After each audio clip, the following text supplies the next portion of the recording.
네, 우리 함께 읽겠습니다. 그러므로 이제 그리스도 예수 안에 있는 자에게는 결코 정죄함이 없나니 이는 그리스도 예수 안에 있는 생명의 성령의 법이 죄와 사망의 법에서 너를 해방하였음이라. 율법이 육신으로 말미암아 연약하여 할 수 없는 그것을 하나님은 아시나니 곧 죄로 말미암아 자기 아들을 죄 있는 육신의 모양으로 보내어 육신의 죄를 정하사 육신을 따르지 않고 그 영을 따라 행하는 우리에게 율법의 요구가 이루어지게 하려 하심이니라. 네, 지난 시간까지 하이델베르크 교리문답 1부로서 인간의 죄와 비참함에 대해서 살펴보았습니다. 특히 지난주에는 죄를 반드시 벌하셔야 하는 하나님의 정의 혹은 하나님의 공의로우심에 대하여 살펴보았고, 이를 통해 우리는 하나님은 죄에 대하여 아무런 처리도 하지 않으시고 그냥 넘어가실 수 없는 분이며 죄와 악에 대해서 그 대가를 반드시 처리하시는 분이라는 걸 보았습니다. 그러니까 이 일부의 내용을 정말 간략히 정리하면 이렇게 이야기할 수 있습니다. 세 가지로 이야기할 수 있는데요. 이것은 논리적으로 이어지는 부분인데, 첫 번째, 하나님은 공의로우시다. 즉 죄에 대해 진노와 형벌을 내리신다라는 것입니다.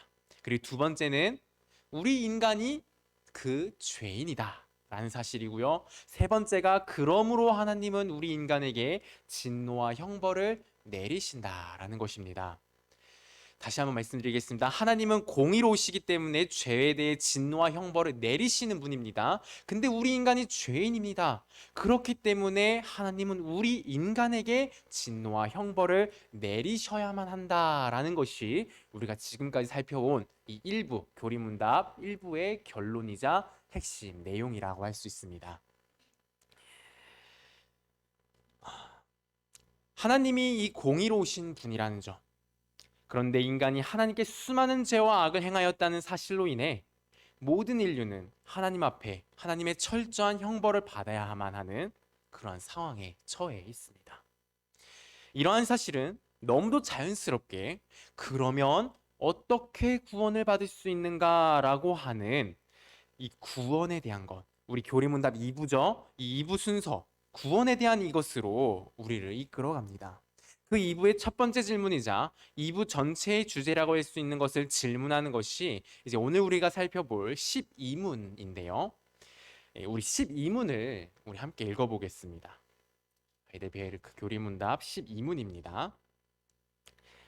제가 질문을 읽어드리면 여러분께서 답을 읽어주시면 되겠습니다. 하나님의 의로운 심판에 따라 우리는 이 세상과 오는 세상에서 영원한 형벌을 받아 마땅하게 되었습니다. 어떻게 하면 이 형벌도 피하고 다시 하나님의 사랑을 받을 수 있겠습니까?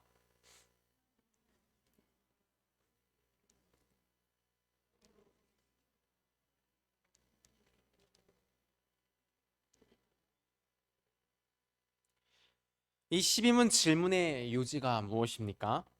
어떻게 하나님의 그 영원한 형벌을 피할 수 있느냐라는 것입니다. 그리고 그 답은 하나님의 정의가 만족되면 된다는 것입니다. 그러면 하나님의 정의가 만족된다는 건 무엇을 의미하는 것일까요? 우리가 흔히 정의라는 말을 많이 듣고 많이 사용합니다. 그런데 사실 이 정의라고 하는 것은 사용하는 사람마다 구체적으로 그것이 의미하는 바가 모두 다르죠. 예를 들어 누군가는 사회의 법을 잘 지키는 게 정의다라고 이야기를 하고, 누군가는 남을 돕는 것이 정의다라고 이야기하죠. 또 누군가는 이 자신의 조국이 부강해지는 것이 정의다라고 하는 등, 이러한 식으로 각자가 자신의 기준에서 자신이 선하다고 생각하는 것이 이루어지는 것, 그것이 정의라고 생각을 합니다.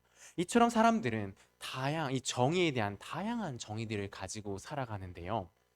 그렇기에 우리는 이 하나님의 정의를 말할 때에는요, 그저 세상적인 관점이나 관념의 차원에서 그런 정의이겠거니 하면서 바로 그렇게 이어붙여서 생각해서는 안 됩니다. 반드시 하나님께서 성경을 통해 가르쳐 주시는 하나님의 정의가 무엇인지를 알아야 하는 것이죠. 그러니까 하나님께서 정의로우시다고 할 때에는 하나님의 법 아래에서 선한 것이 격려되고 하나님의 법 아래에서 악에 대한 것은 형벌을 내리시는 걸 의미합니다.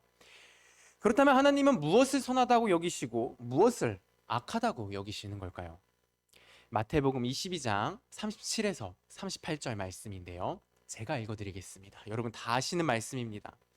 예수께서 이르시되 내 마음을 다하고 목숨을 다하고 뜻을 다하여 주 너의 하나님을 사랑하라 하셨으니 이것이 크고 첫째 되는 계명이요. 이것이 바로 하나님의 정의요 공의입니다. 정말 간단하게 정말 핵심만 딱 얘기하자고 한다면 바로 이게 하나님의 정의요 공의입니다. 하나님은 율법을 주시고 그것을 지키면 선이요 지키지 않으면 악이라고 규정하셨습니다. 그리고 그 율법의 핵심은 하나님을 사랑하는 것입니다. 하나님을 사랑하면 선이요 하나님을 사랑하지 않거나 그렇게 하지 못하는 모든 것이 악이 되는 것입니다. 그렇게 하나님의 정의가 만족된다는 것은 조금이라도 하나님을 사랑하지 않는 모든 자들에게 진노와 형벌을 내리시고 하나님을 완벽히 사랑한 자들에게는 상과 복을 내려주시는 것입니다. 이것이 완벽하게 이루어지는 것, 그것이 하나님의 정의가 완벽히 만족되는 상태인 것인데요. 이처럼 하나님의 공의라고 하는 것은 단순히 형벌과 심판만을 이야기하는 그런 부정적이기만 한 것이 아닙니다. 하나님을 진심으로 사랑하고 따르는 존재들에게는 이보다 더 사랑이요 은혜인 것이 없는 것이죠. 그런데 문제는 무엇입니까? 우리 인간 중에 하나님을 완벽히 사랑하는 존재가 없다라는 것이죠. 정말 단 한 사람도 없지 않습니까? 그래서 인간에게 하나님의 공의란 그저 심판과 형벌이라는 부정적인 개념만 남아 버리게 된 것입니다. 이러한 인간의 현실에서 하나님의 정의가 세워진다는 것은 인간이 저지른 그 모든 죄값에 대해 철저하게 심판과 형벌이 내려지는 것입니다. 인간에게 이 형벌이 내려지지 않는다면 하나님은 정의로우신 분이 아니라 불의한 분이 되어 버리시는 거죠. 그러니까 하나님의 정의가 완벽히 만족된 상태, 그 어떤 흠 없이 바로 서 있는 상태가 되려면 우리의 이 현실 가운데서 이것이 완벽하게 이 하나님의 정의가 만족되려면 인간은 반드시 형벌을 받아야 되는 것이죠. 이러한 상황 가운데에서 오늘의 교리문답이 질문하고 있는 것입니다. 형벌을 피하려면 하나님의 공의가 조금도 손상되지 않고 형벌을 피하려면 어떻게 해야 하는가? 방법은 한 가지입니다. 형벌 받는 대신 어떻게든 그 죄값을 치르면 되는 것입니다. 우리 인간은 하나같이 하나님의 정의 앞에서 진노와 형벌을 받아야 할 일들만을 행했고 하나님의 공의 앞에 우리 인간은 반드시 진노와 형벌이라는 빚이 쌓여 있습니다. 이것을 어떻게든 처리해야 합니다. 그래야 형벌을 피할 수 있습니다. 바로 이것을 누가 처리해야 하는가에 대한 질문과 답이 오늘 우리가 살펴봐야 될 13, 14문입니다. 우리 13문과 14문을 우리 한번 연속으로 좀 읽어보겠습니다. 제가 질문을 읽어드리면 답을 읽어주십시오. 13, 14문입니다. 우리 스스로 죗값을 치를 수 있습니까?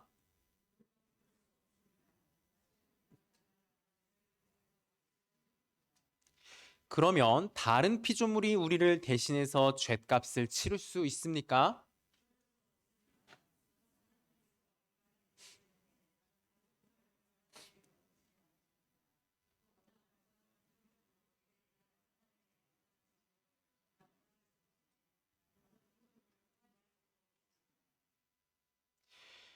형벌을 피하려면 죗값을 처리해야 되는데요. 근데 그것을 우리 인간이 스스로 처리할 수 있는가가 이 13문의 질문입니다. 그에 대한 대답이 무엇입니까? 그렇지 않다. 라는 대답을 주고 있고요. 그러면 인간 말고 다른 피조물, 그러니까 천사나 세상에 있는 어떤 다른 만들어진 존재들은 그러면 처리할 수 있는가라는 질문을 했을 때 그에 대해서도 무슨 답을 주고 있습니까? 아니다. 그렇지 않다. 라는 대답을 주고 있습니다. 여기서 우리는 충분히 질문해 볼 수 있습니다. 인간이 하나님께 범죄하고 잘못해서 형벌을 받아야 하는 상황이란 건 인정한다. 근데 그거 갚으면 되는 거 아닌가? 세상에서도 잘못을 저질렀다가 무조건 다 형벌을 가하는 것은 아니지 않습니까? 그것에 합당한 대가를 치르는 것으로 형벌을 면하는 경우가 있듯이 인간이 하나님께 행한 것에 대한 대가도 그렇게 치를 수 있지 않겠냐는 질문입니다. 그래서 나아가 주장하는 것이 사람이 선을 행하다 보면 언젠가는 그 값을 다 치를 날이 온다라고 하는 것이죠. 그런데 정말 그러할까요? 여러분, 우리 인간은 단지 과거에 어떤 때에 죄를 짓고 현재에는 아무런 죄를 짓지 않는 존재들이 아닙니다. 여전히 계속해서 범죄하고 있는 것이 우리 인간입니다. 그런데 우리가 그 수많은 범죄 가운데서 몇몇의 선을 행했다고 형벌을 받지 않을 만큼 충분히 그것이 갚아지겠습니까? 쉽게 예를 들어보자면 형편이 되지 않는 가난한 사람이 고금리의 악성 대출을 받은 상황과 비슷하다고 할 수 있습니다. 버는 돈보다 원금에 붙는 이자가 더 큰 상황인 것이죠. 이러한 상황이라면 그 돈을 빌린 사람이 돈을 갚을 수 있는 날이 오겠습니까? 절대 오지 않을 것입니다. 평생 그 빚을 갚기 위해 노력하지만 오히려 계속해서 불어나는 것, 그것이 바로 우리가 저지른 그 죄의 값을 우리가 스스로 갚겠다고 할 때 그 상황과 같다라고 하는 것입니다. 그리고 우리 인간이 행하는 선이 우리의 눈에, 그러니까 세상의 기준에서나 선한 것이지 사실 하나님 앞에 비추어 볼 땐 어떠할까요? 하나님 앞에 우리가 선이라고 부르는 그것들이 하나님 앞에 비추어 볼 때 그게 과연 정말 선한 행위냐라는 것입니다. 그 어떤 것도 선한 행위라 존재하지 않습니다.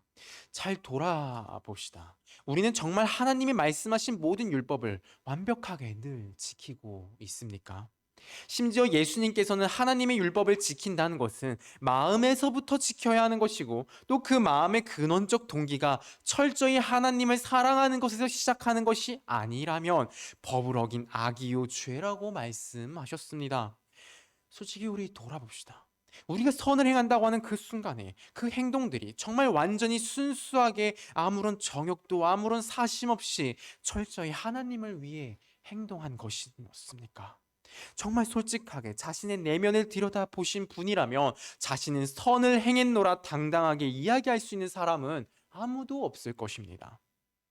우리는 하나님의 형벌을 상쇄하기 위한 그 어떤 것도 그 어떤 값도 제대로 내어놓지 못하는 존재입니다. 그리고 무엇보다 하나님은 영원하신 분입니다. 그 가치가 영원 무궁하신 분입니다. 이 온 우주를 창조하시고 다스리시는 만왕의 왕이신 분이십니다. 그렇게 그분께 저지른 대가 또한 영원 무궁입니다. 이것을 유한한 인간이 어찌 갚을 수 있겠습니까? 인간은 그 어떤 것으로도 갚아드릴 수 있는 것이 없습니다. 이러한 이유 때문에 교회가 이러한 차원에서 14문에 대해서도 이제 답이 되어집니다. 피조물 중에 무한한 존재가 있습니까? 하나님과 동등한 가치를 가진 피조물이 있습니까? 없지 않습니까? 그 어떤 피조물도 인간이 하나님께 대하여 저지른 죄의 대가를 치러줄 수가 없습니다. 그래서 우리 인간이 아닌 그 어떤 다른 피조물이 우리의 그 죄값을 대신 치러줄 수가 없는 것입니다. 인간 스스로도 할 수 없고요. 그렇다고 다른 피조물이 할 수 있는 것도 아닙니다. 그렇다면 도대체 어떻게 해야 되는 것일까요? 누가 이 인간의 죄에 대한 이 대가를 대신 치러 주어서 형벌을 면하게 해줄 수 있는 걸까요? 바로 이에 대해서 하이델베르크 15문답이 답하여 주고 있습니다. 15문답 함께 읽어보겠습니다. 이것도 질문을 제가 읽어드리고 답을 해주시면 되겠습니다. 그렇다면 우리는 어떠한 중보자와 구세주를 기대해야 합니까?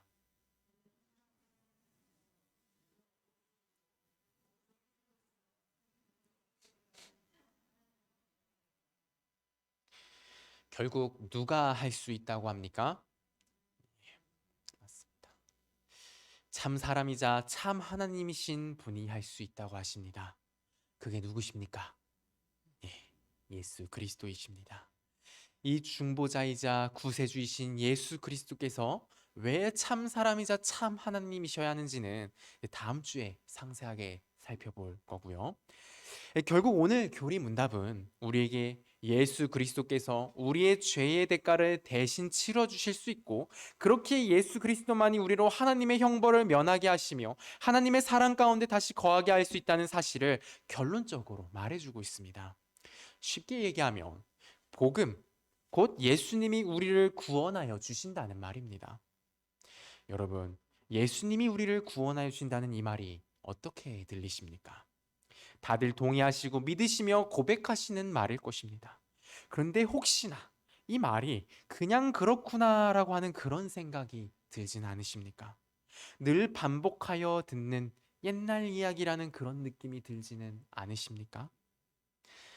많은 사람들이 교회가 이렇게나 어렵고 타락한 이유가, 교회가 교회답게 세워지지 못하고 문제가 발생하는 이유가 복음을 제대로 선포하지 않고 신자들 안에 복음이 제대로 채워지지 않았기 때문이라고 이야기합니다.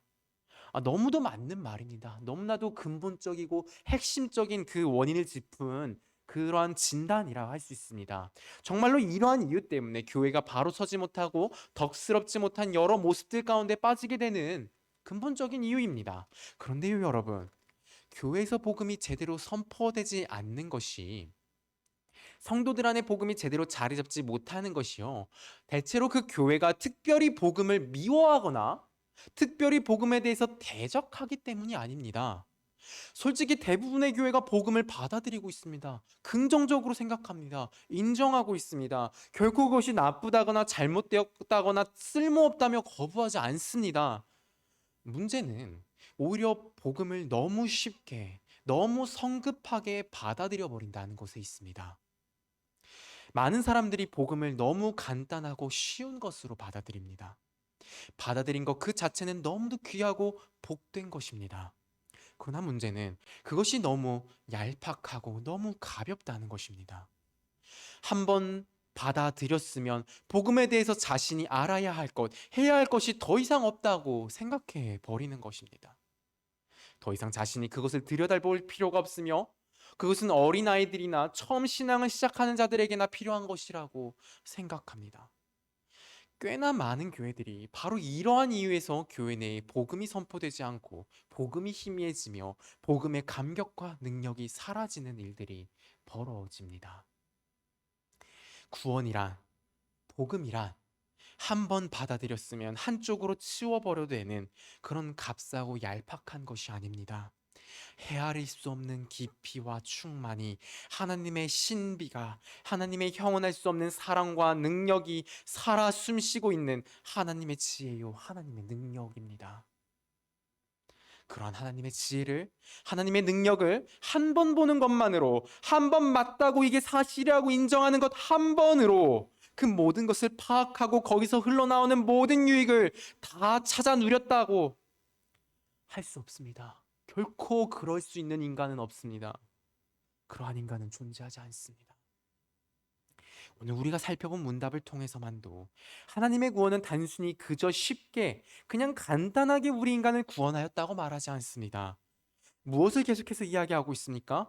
하나님의 정의와 공의를 이야기하고 있습니다. 하나님은 반드시 악에 대해서 벌하셔야 합니다. 그것이 하나님의 공의입니다. 벌하지 않으시면 하나님이 불의하신 분이 됩니다. 그렇게 하나님은 죄와 악을 벌하지 않고 결코 공의로우실 수 없습니다. 그런데 하나님은요, 인간을 용서하셔야 됩니다. 인간에게 벌을 내리지 않아야 되는 것입니다. 그런데 벌을 주지 않으면 하나님은 불의한 분이 되어버립니다. 이처럼 하나님이 인간을 구원하신다는 것은 절대 간단한 문제가 아닙니다. 완벽히 정의로우신 하나님이 불의해지실 수도 있는 그러한 일입니다. 그럼에도 우리 하나님께서는 이 난제를 뚫고 우리를 구원하기로 작정하셨습니다. 그 크신 지혜로 구원의 길을 예비하시고 완성하셨습니다. 그 길이 무엇입니까? 바로 예수 그리스도이신 것입니다. 인간을 벌줘야 되는데 그렇게 하지 않기 위해서 인간의 몸을 입은 자신의 아들 예수 그리스도를 벌주심으로, 자신의 아들 예수 그리스도의 생명을 취하시는 것을 통해서 자신의 아들을 죽이시는 것을 그 일을 하시는 것까지 하시는 걸 통해서 그 자신의 아들에게 자신의 그 모든 진노를 쏟아내시는 것까지 하시는 그 일들을 통해서 우리를 구원하시는 그 계획을 세우시고 그 계획을 철저히 실행하신 것입니다. 오늘은 교리문답 2부 구원에 대한 첫 순서입니다. 이제 구원에 대해서 처음 이야기를 시작한 상황입니다. 정말 얼핏 구원에 대해서 다뤄드린 것입니다. 그럼에도 우리 인간으로서는 생각하지도 못하고 할 수 없는 하나님의 그 깊고 놀라운 지혜와 사랑이 정말로 충만하게 담겨 있습니다. 앞으로 우리가 구원에 대해서 특히 하나님의 최고지혜요, 하나님의 최고 능력이요, 하나님의 최고의 정의이자 사랑으로 세우신 중보자 곧 예수 그리스도에 대해서 계속해서 살펴보게 될 것입니다. 이것이 그저 이미 다 알고 있는 지루한 이야기, 과거에는 나를 조금 감격해 하였으나 지금은 더 이상 필요 없는 지식으로 다가오는 것이 아니라 참으로 그 깊이를, 그 충만을 보게 되시고 그로 인해 하나님이 그 복음 가운데 예비하신 그 무궁무진한 하나님의 모든 복과 능력이 참으로 충만하게 역사케 되는 그러한 시간들 되었으면 좋겠습니다. 이미 이것이 충만과 감격으로 역사하고 계십니까? 더 들어가십시오. 더 파고 들어가고 더 빠져 들어가십시오. 거기에 한계란 없습니다. 왜냐하면 무한하시고 영원하신 하나님이 행하셨고 또 여전히 행하고 계신 일이시기 때문입니다. 이 세상 살아가는 동안에 우리에게 이 복음을 완벽히 다 알게 되는 날이란 없습니다. 더 아시고 더 깊이 들어가시고 날마다 하나님의 그 형언할 수 없는 아름다우심과 풍성함에 들어가시는, 그래야 그 복음의 감격과 능력이 정말로 충만히 나타나는 우리 모든 성도님들, 우리 모든 서울제일교회 저와 여러분 되시기를 정말 간절히 바라고 소망합니다.